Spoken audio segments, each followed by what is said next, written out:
Hello and welcome to this video. Let's take a brief look at Photoshop's undo history. The undo history is something we're going to need from time to time, but of course the more experienced we become with Photoshop, then we tend to use it less.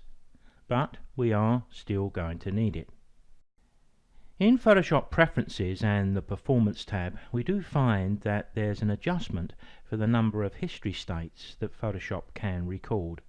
I'm going to take a quick look. We can go to this with Control K, of course, the shortcut key, but Edit, Preferences, and I know which one I want. I want the Performance, so I'm going to go directly there. There we can see the history states, and by default it's set at 50. Now the software's ability to save the last 50 edits that we've made to an image really should be enough, shouldn't it? Now we can increase the history states in the little window you can see to the left of the cursor, but if we increase it too much it could have some impact on your computer performance because the software has got to remember a lot more history states. So I'm going to cancel this, and I have my history alongside my layers in the panel on the right hand side. So if I go to the history, you can see everything I've done to this picture so far, starting with when I opened it to the last thing I did, which was spot healing. So this is going to give us quite a degree of flexibility to be able to go back in steps and put back any of the edits that we made.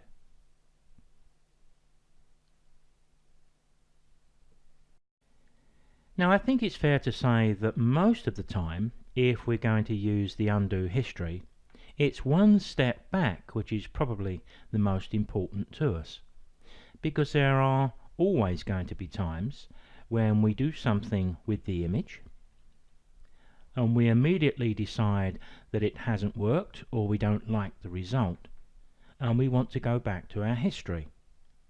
So we don't want to have to come into the layers palette, select the history and then move up the list. What we can do in that situation is either go to the edit menu at the top of the screen and choose undo there, but the best option of course is this one here, shortcut keys of Control Z. So when I hit them, we'll jump back one stage.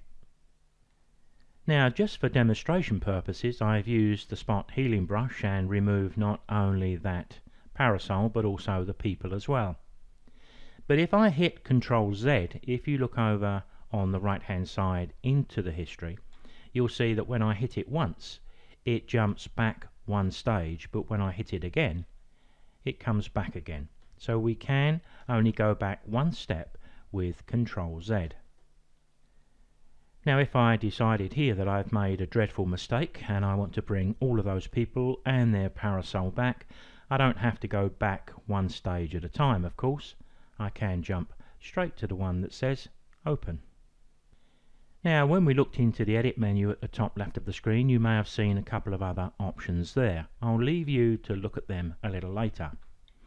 But let me use my undo history on the right hand side here and move back down to where I was a few moments ago.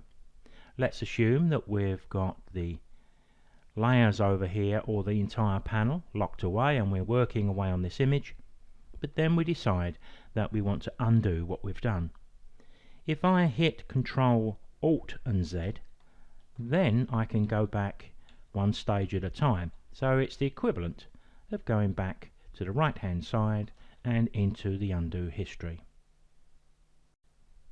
Keyboard shortcuts can be very useful even if you're relatively new to Photoshop, especially those like Control Z, which we're going to be needing over and over again. So here's a suggestion on one way you can try to learn some of the shortcut keys I mentioned. Select no more than 2 or 3.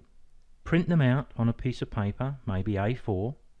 Place that piece of paper on the bench in front of you where it's always in your eye line. You'll be surprised how quick you learn those 3 shortcuts. Then you can think about moving on to 3 more.